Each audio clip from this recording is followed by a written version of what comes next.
Hey, changemakers. Thank you for tuning into the Hacking the Patriarchy podcast.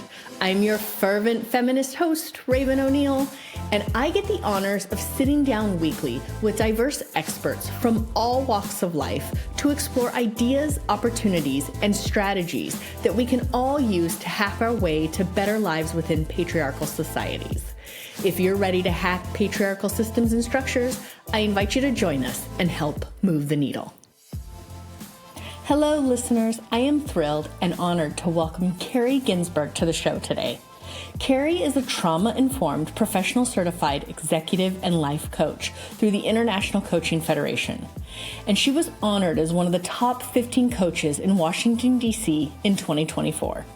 Since 2020, Kari has supported over 300 political appointees, leaders across levels and sectors, small business owners, stay-at-home parents, creatives and artists, and others through one-on-one and small group coaching.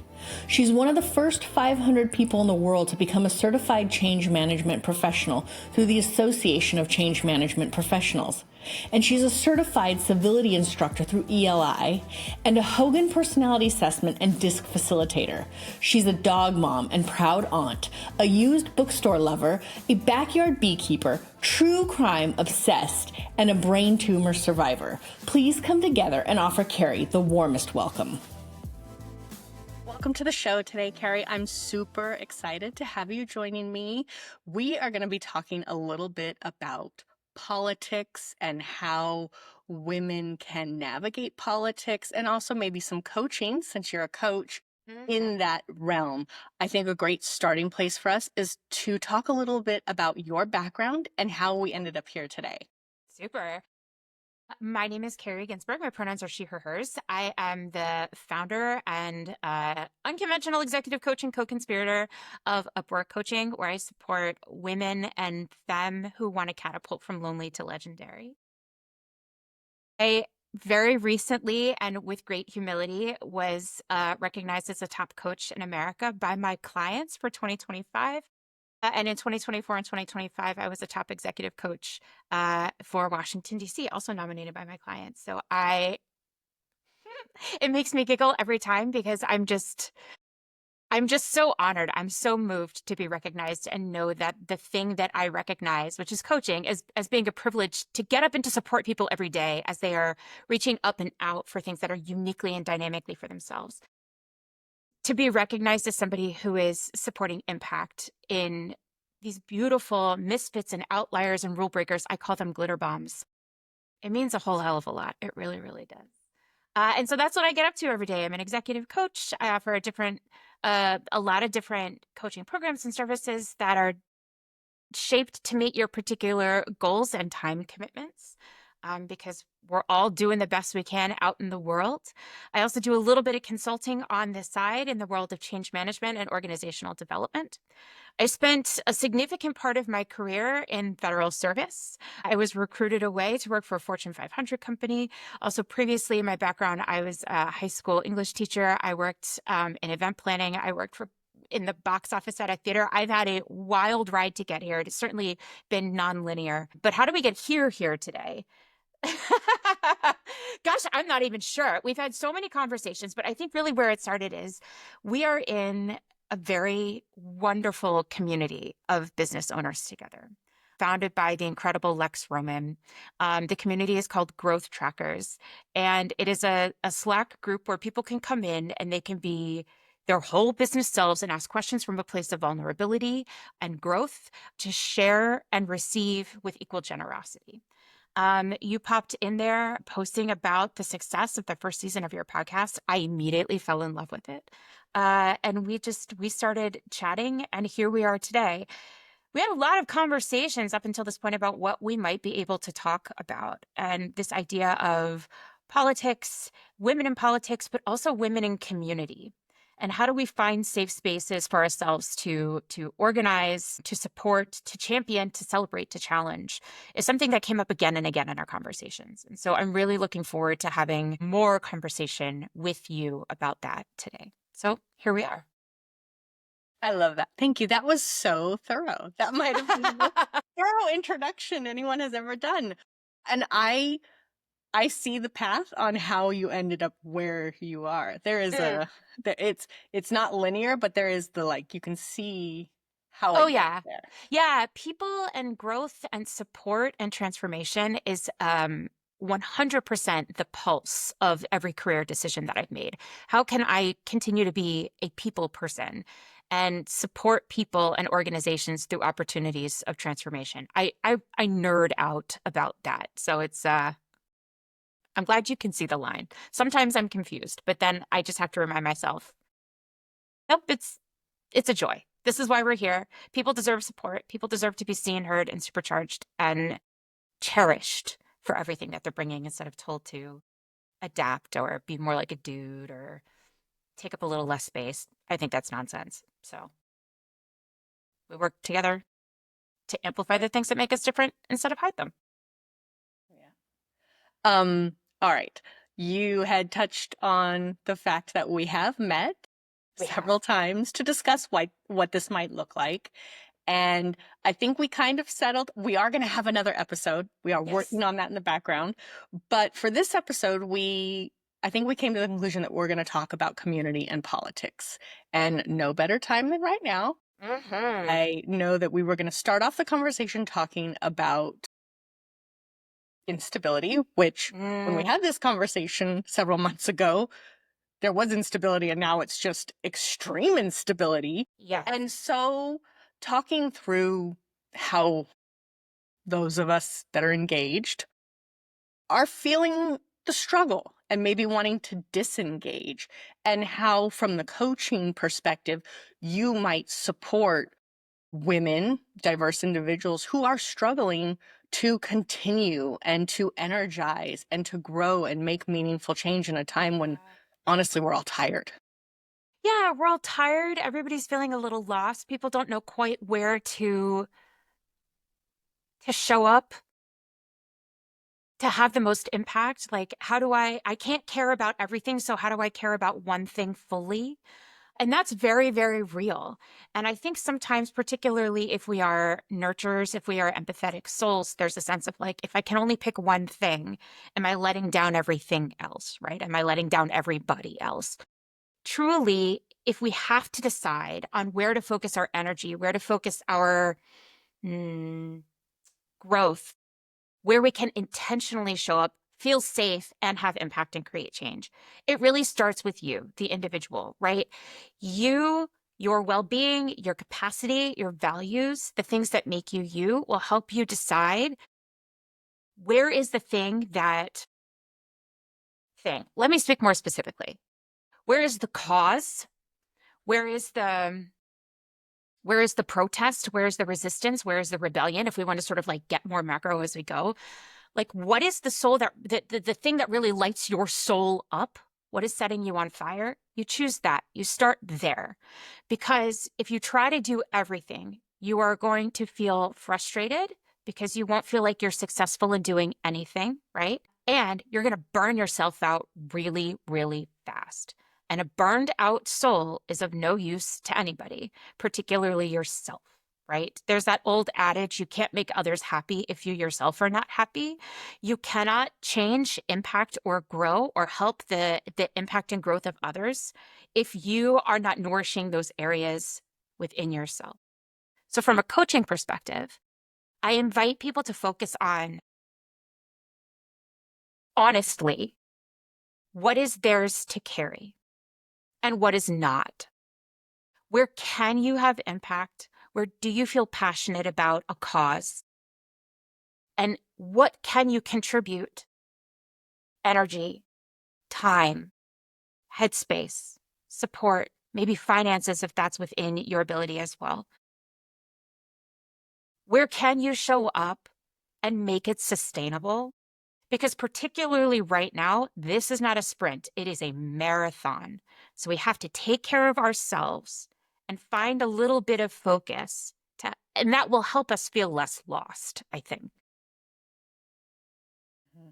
I mean, you said it, that it is not a sprint, it is a marathon, but it feels like it has been a marathon so far. Yes. Yeah. But I think the thing is like also, I know that I always feel like I can do everything. Right? I don't need the help. I can do it. Maybe it's faster if I just do it myself. But this truly is an instance where like we have to pass the baton, right? I do so much and then I tap somebody else on the shoulder because I know they can take it from there. So it doesn't have to be even a single marathon. It can be a relay if I want to extend that metaphor. But we are very quickly running out of my awareness of like cross country sport language. So It's becoming what is that called? The extreme marathoners. Why can't I the think ultra marathoners. Yes. Yeah. Oh, we found one more. Okay, now I'm out. That's it. Tapped out. Tap, tap. we're in an ultra marathon, and yeah, you made me think of something too. As you were talking through it, I'm like, I get it. Politics is a group project. Oh, no. Oh, yeah. Oh, yeah, it is. Oh, God, it's the worst group project, isn't it? Nobody wants to be part of this group project, but we all have to be part of this group project. Mm-hmm. Mm-hmm. So I love that we started off talking about what we could do individually and how Yeah. we can focus there. So I'm gonna spin it a little bit and now Yeah. look at community, because that Yeah. is the next step, right? How do we find, foster, grow, cultivate community? Hmm. Well, there are a lot of communities. There's lots of places where you can join, where you can opt in. Um, Not every and the thing is, to do that requires a little bit of time, a little bit of research, a little bit of exploration, right? Not every space is going to feel safe. Not every space is for you. Not every space is going to be your cup of tea. That's great. We don't want everything to feel just right. We want one thing to feel just right, right? But I think more often than not, particularly in a time of uncertainty, if we're looking to shortcut that community, oftentimes we build them ourselves or we curate them ourselves, right? Maybe we're in a larger group. We've met some really interesting individuals there.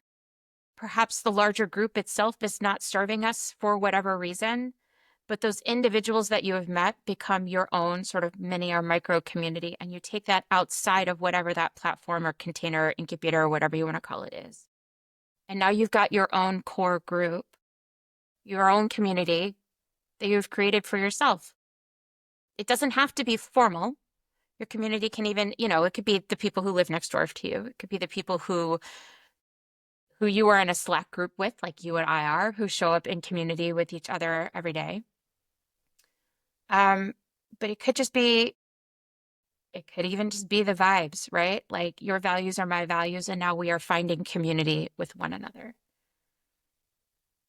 The thing is, like, whether you're creating your own space or joining one that exists, I invite you to find a place where you can be seen and you can be celebrated for who you really are, and where there are people who are ready to do the work on the group project, whatever their group project looks like, alongside with you. So that way we're not saying, yes, we are a community, but then you are the only person who is driving the thing, right? If you can't find that space, like I said, you assemble your squad and you build it for yourself. There's room for that. You deserve that, right? Like, not every voice needs to be the voice that you hear, especially if it is causing you damage, right? We don't want that. We reassess and we get rid of that really fast because we are better than that. We deserve better than that. And there's work to be done, and that's just going to get in the way. I don't know. What do you think? I I mean, I agree. Do cut the cords quickly and Sure. all of that. What you touched on something, and I don't know if you're the right person to ask that, but I'm gonna ask it Yeah, anyway. let's That's talk. what I do on this show. Um, you y- you mentioned, yes, we are in community together on a Slack channel. I know that you are great at building community. So when looking at community, is there a magic number that you've seen for people in the community to actively engage. I know that, yeah, sorry. Yeah, I can speak from my own experience. So I, about a year ago, joined a community. I'm not going to name names, but it was a women's community. And at that time, there were, I think, 1,200 people on the platform, which is a lot of people. But these were women business owners at all phases, stages, financial shapes, sizes of business. And when I joined this community, it was really interesting because members were very engaged and people could ask questions and get answers, again, from people who were at different phases, stages, so maybe you could learn from somebody else's experience and shortcut your own business journey based on advice or para mentorship on the social platform, right? But you could also meet people one-on-one, and it was very giving. And it seemed like it was a curated space of people. Shortly after so that was 1,000 or 1,200 people. Shortly after I joined, they started doing these monthly membership drives, and this community grew to like 2,000 people. And with those extra 800 people, the heart got lost. It became a platform that became incredibly salesy and very like self-driven focused, right? And whereas, a year ago, if one person posted a question or asked for support, there would be at least a dozen responses within a couple of hours. Now, somebody posts a question and they get accused of spamming. They get 0 responses, no help whatsoever. And it's too big for the moderators to actually track everything that's happening. That is a big community that got really, really big and lost the heart and soul of what it was intended for. Now, I am in another community, the one that we have talked about a couple of times, right? It's much smaller. And folks are only added to that community because existing members invite them in. And it is very values focused. It is because we all cherish this space and the people and the relationships that we are building within this space. I think that we are all very careful about who we are bringing in, so that way there aren't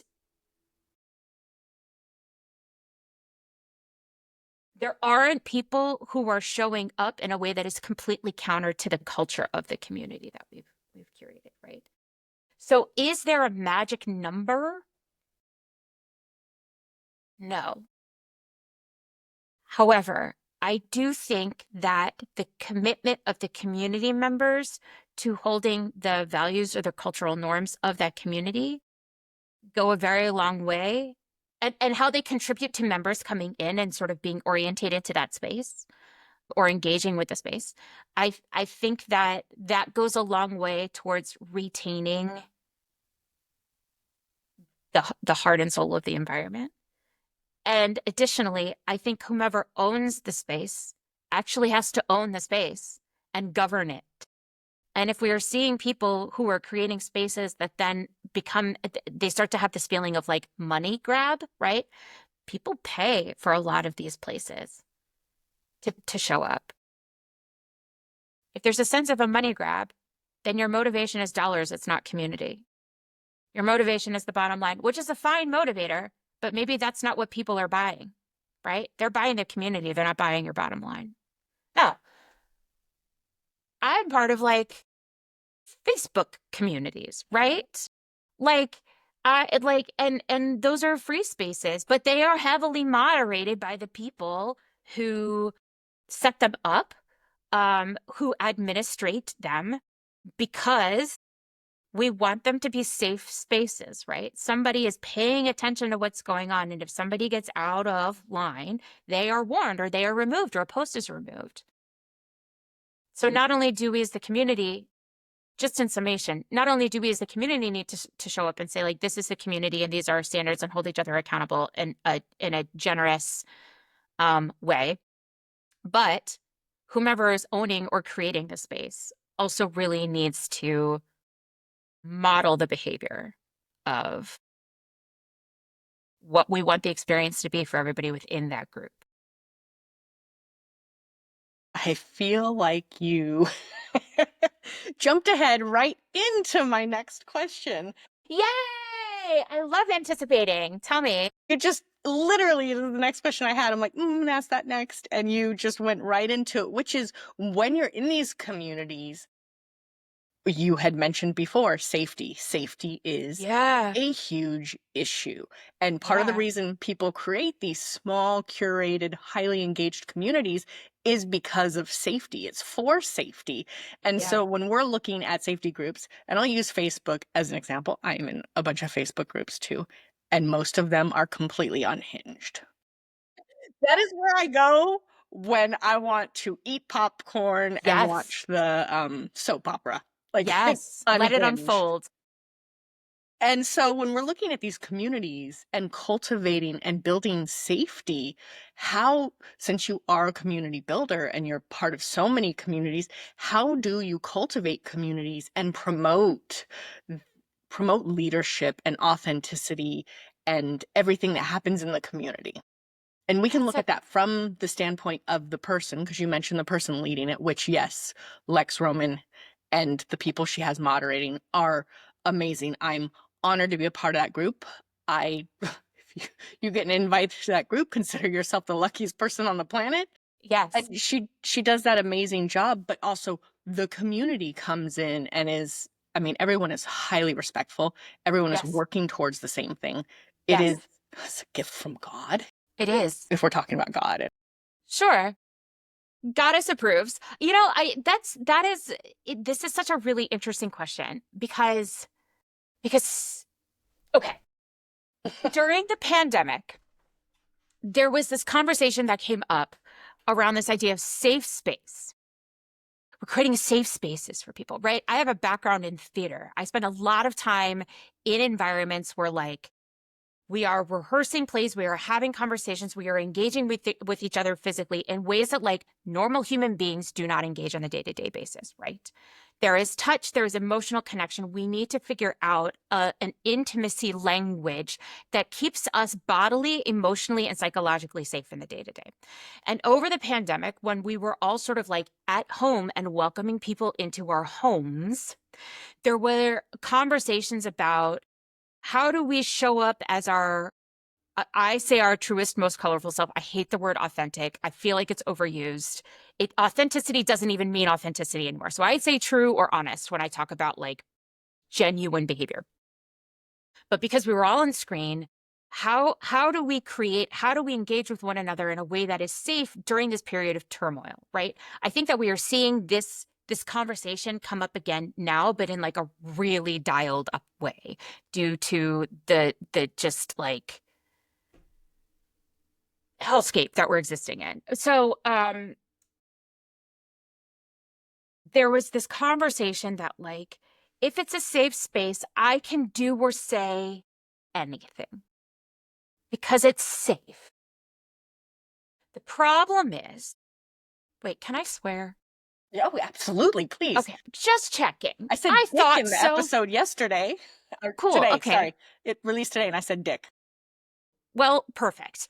I just couldn't remember, and then I didn't want to, like, go against community values. So the problem is if we let people do or say things without care or thought, oftentimes they can just be assholes about it, right? In contrast to a safe space, I advocate, and many do, and this conversation, like, came up in the pandemic and is now coming up again, of spaces of accountability. I promise this is how I'm getting back to your question.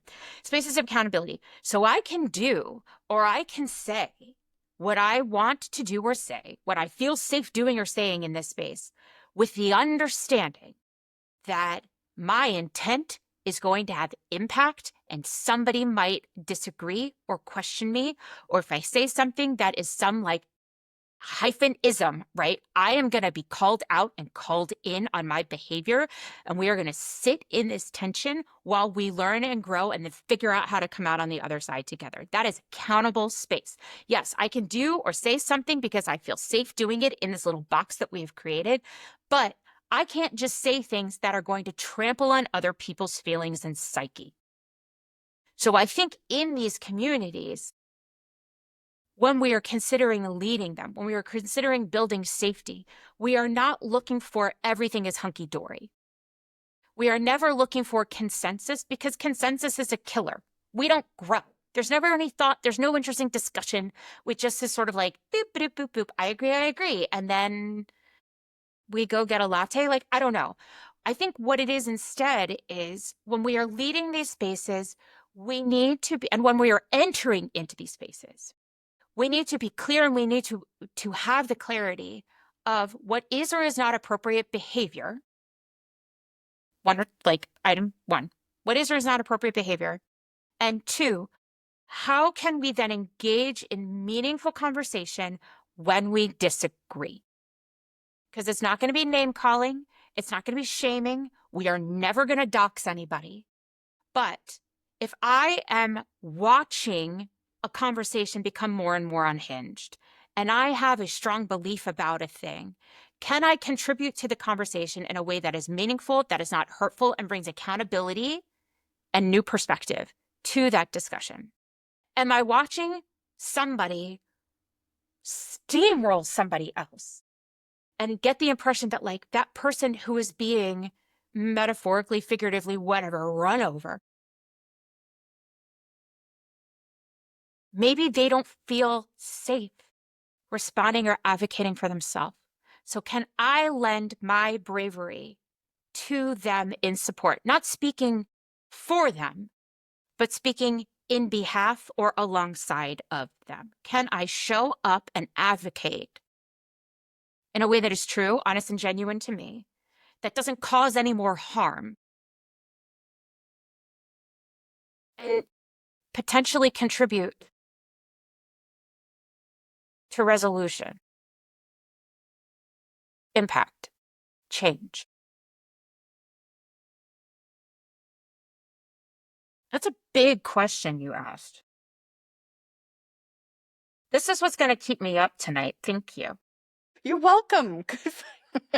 So sorry. I mean, it's better this than like the lyrics from the Disney movie Aladdin, which has been like on my like anxiety swirl recently for no reason other than I'm like, does like 1995 Kari remember all of the words to Never Had a Friend Like Me? And the answer is like almost, but I don't need to be thinking about that at 2:30 in the morning. Instead, you can think about this. Yeah, I'll think about this instead. I do love that you threw accountability into safety, which is so true. We could go off on a tangent and have a whole conversation about our inability to have disagreement and discord and still be respectful. Yeah. It makes me crazy when somebody like shows up and they say a thing or they do a thing, right? They like throw a Molotov cocktail and then they just sit back and watch everything burn while everybody else tries to run around putting out the fire. And it's like, was this intentional? Did you know that you were going to do this? And how very dare you sit back and not actually participate in putting out the thing that you started, right? If you were going to effectively start a revolution of some kind, then like at least have the balls to like revolt instead of just like lighting the match and then watching everybody else have to clean up your fucking mess. It makes me crazy.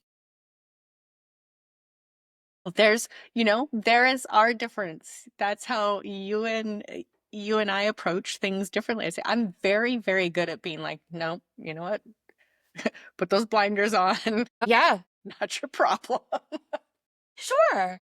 But the thing is like, that's awesome. I love that because that's sustainable. That's boundary setting, right? Like, but I suspect maybe there's a little, that's not my problem. But at a certain point, certain things you will allow to become your problem, or you will be like, it wasn't my problem, but now it is because of X, Y, and Z reason, right? There's no right way to do this. And like I said earlier, right, I can't be mad. I can't try to do everything because I'm going to do nothing, right? Having this idea of like, nope, nope, nope, okay, like that's healthy. Which is the perfect segue into my next question, where we're Cool. flowing right along perfectly, which is, when do you know when it is time to walk away from something you're advocating for that's not working, from a community, from a friend, from a family? When do you know? As a coach, is there a process to evaluating, this isn't working? Is it time to walk away? Yeah. Yeah. And the thing is, so often we see the flags like shifting from like beige to pink to yellow to orange to red. But because we're like invested either in time or money or heart, we sort of excuse them, or we just like don't notice them as clearly as we could until there's some instigating moment where it's like, no, I'm out now. This can't be it anymore. And so I think the question is to ask yourself, if you find yourself in community that is potentially not serving you anymore, right? It's like, it could be, is the space resistant to change? Or is it just like really slow to change? Are you finding value? Like, are you getting the same value returned as you were putting in? Or is it imbalanced? And for how long has it been imbalanced?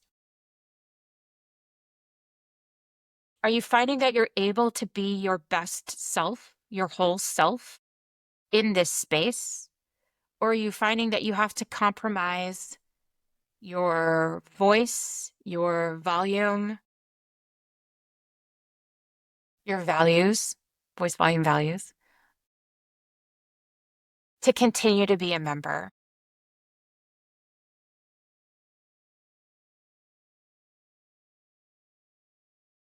The thing is, I am currently in a community that I need to leave. And the reason that I need to leave it is because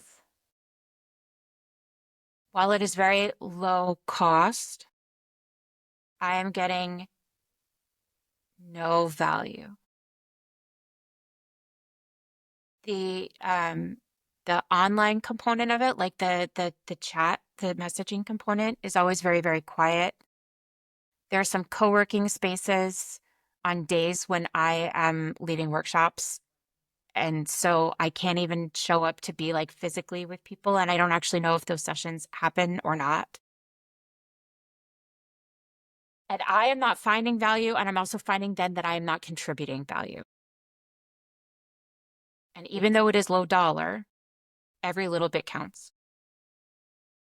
So it's time to leave.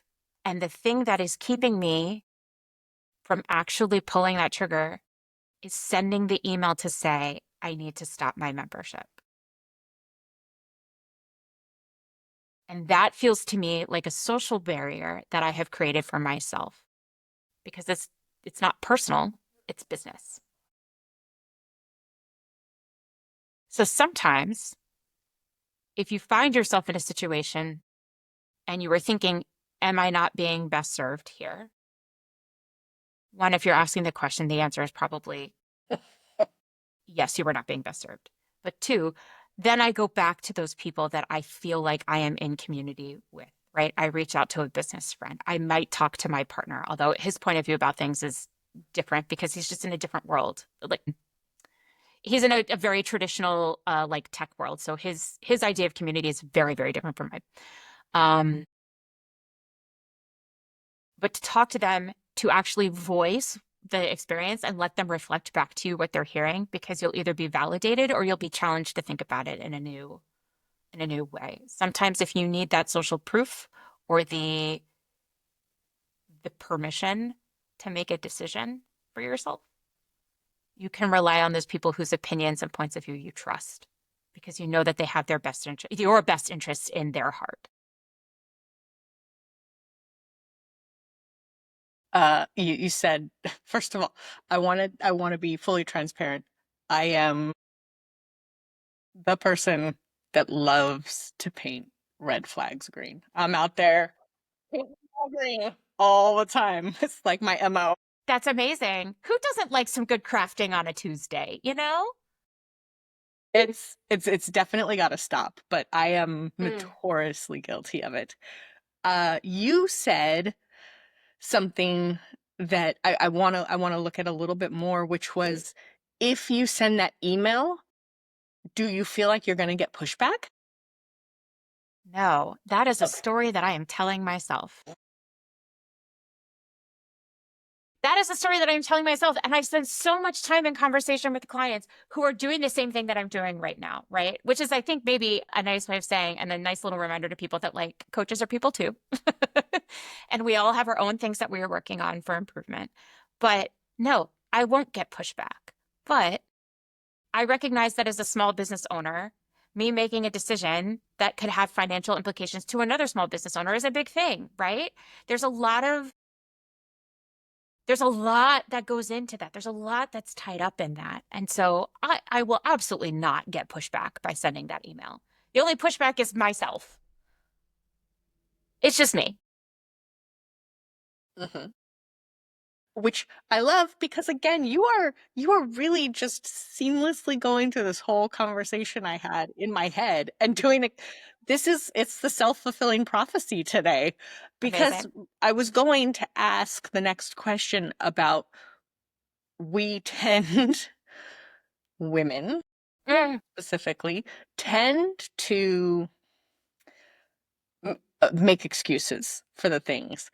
And at what point is it looking inward and coping with that, or is it changing it outwardly, evaluating that even?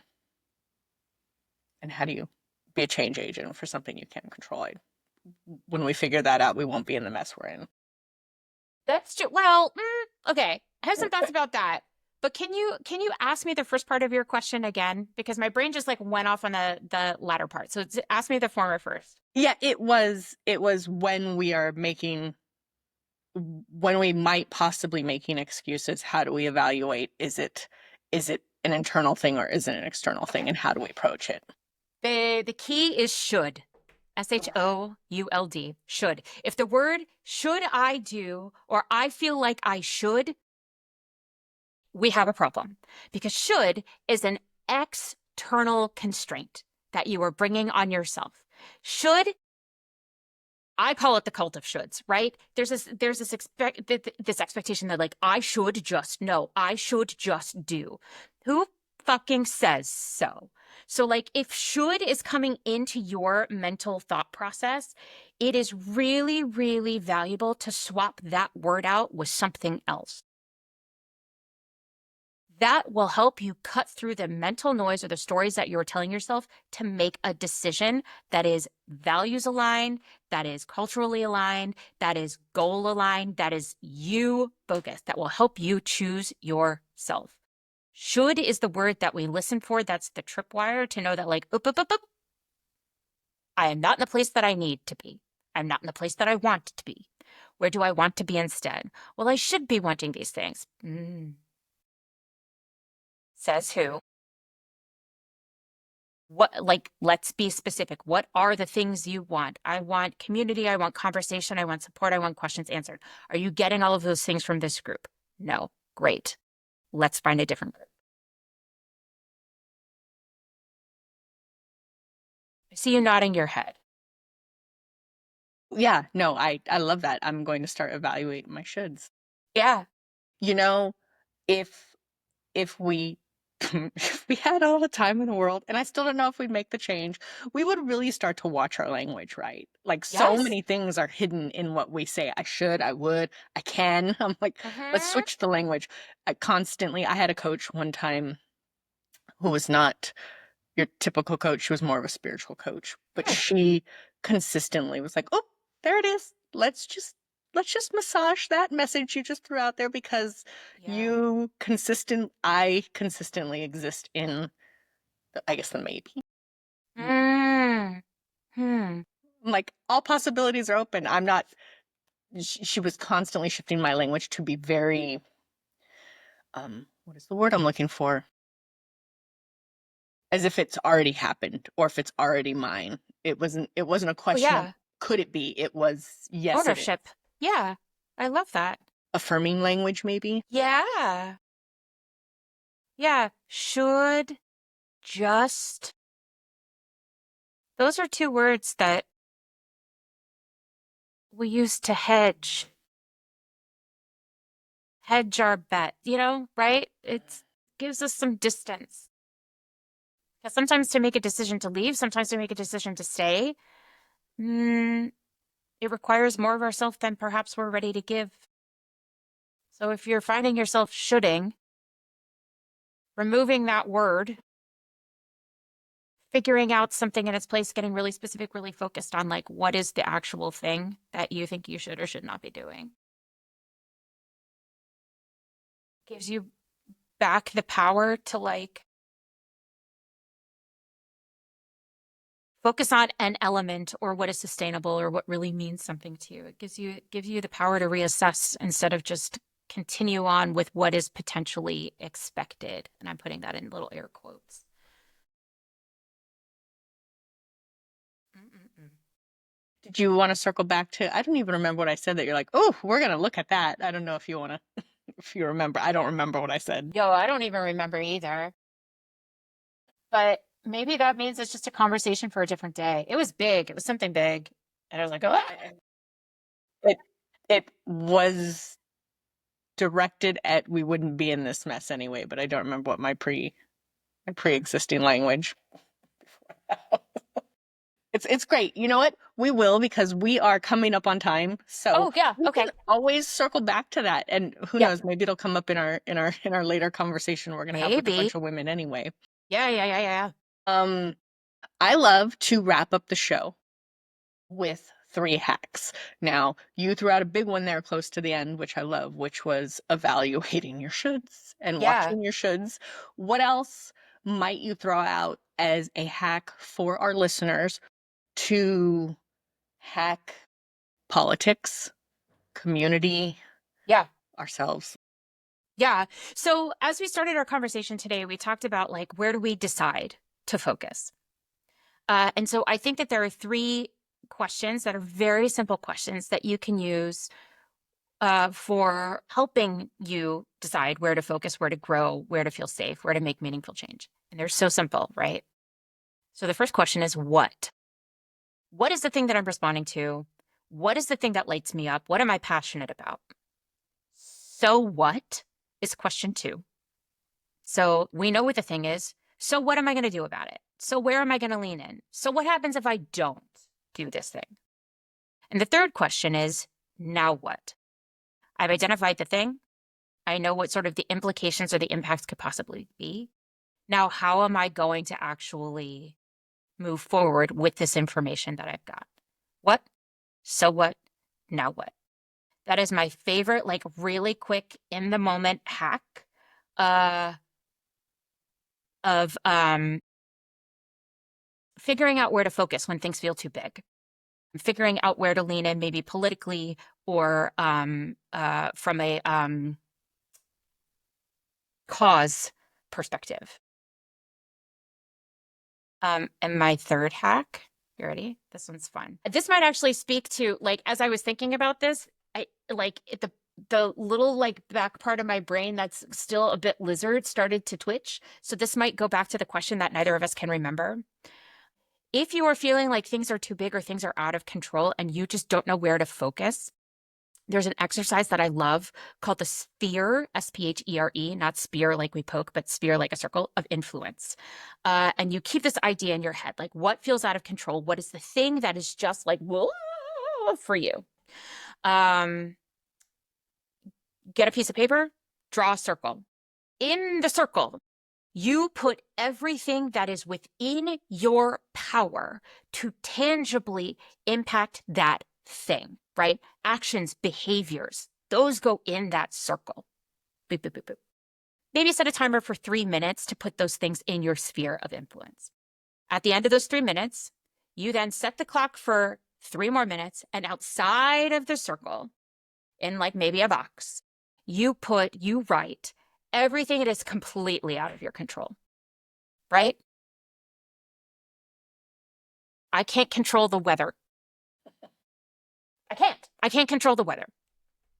I can't control, although to the best of my abilities, I try, but I can't control my dog's reaction to new food, right? Like it's things like that, right? I'm trying to speak non-politically, but like you get the idea, right? It could be big, small, short, tall, just the size of a basketball. I don't know. So you do that for 3 minutes. So you've got in the sphere, everything that's tangible that you control, outside of the sphere, everything that is completely out of your control. And then you sit and you look. Because oftentimes there is so much more into our control than we realize.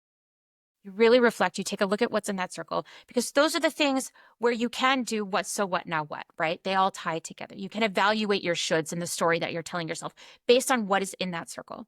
But what it also gives you the power to do is take a look at how much is within your influence and see how you can then radiate that out to the things that are outside of the circle, right? If by doing something or making just a slight change, a little adjustment, a little tweak to what is in our circle, what ripples might that have to the things that we are feeling are completely out of our reach, out of our touch? I find that those 3 things together are easy to do. You can even do them in your head, like when you're waiting in like carpool pickup. I often do it like when I'm at the grocery store waiting to check out. It's an easy way to sort of ground, focus, and then move on, because we as women,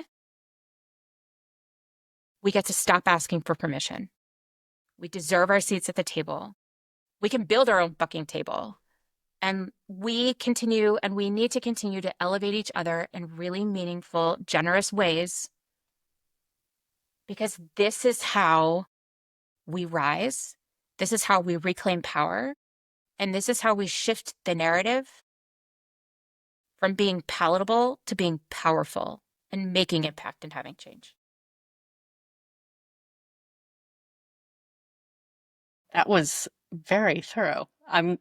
We're actually gonna pull that part out, I'm sure, for part of the marketing and part of the highlight, because that's the piece you walk away with, and it's at the very end. You have to listen to the whole thing. Yeah, I mean, I'm nothing if not thorough. So for the people tuning in who have enjoyed this conversation, they want to get to know you. I know that right now you are launching a program. By the time this airs, I assume you'll be on a waiting list because it will be happening. So for those tuning in who want to connect and get on your next program list and really check you out, where can they connect with you? Absolutely. I am all over LinkedIn at Kari Ginsburg. It's just under my name. You can also find out more about my coaching programs and services, including my new program, Klatch, Klatch. It is small group coaching for women and femme leaders who want to do things their way, not the other people's way. And when I say leaders, I mean they could be leaders of organizations. They could be leaders within an organization. They could just be leading their life. I'm not going to gatekeep that. But I'm psyched about this. It is not a mastermind, it is a movement, and it's coming. But you can check me out at uproarcoaching.com, and let's continue the conversation. Tell me where I'm right. Tell me what resonated. Tell me where I'm wrong. Help me grow. Love it. I will put your contact in the show notes. Please. You're going to be back on the show in a couple months on a different topic, which those tuning in have to wait to hear more about that. Kari, I cannot thank you for your time, your insight. your joy, and your glitter. So thank you so much for joining me today. Thank you. Glitter for everyone. Thank you so much for tuning in and listening to today's episode. For all the juicy deets on this episode, be sure to check out our show notes or give us a holler on Instagram at Hacking the Patriarchy Podcast. And if you enjoyed this episode and you'd like to help support this podcast, don't be shy. Please share it with your friends. Sharing is caring after all. Lastly, if you'd like to lend your personal support, please take a moment to tell the world about it with a review on your favorite streaming platform. We'd be forever grateful. Tune in again soon to enjoy a brand new episode of the Hacking the Patriarchy podcast. And until next time, keep on hacking, my friends.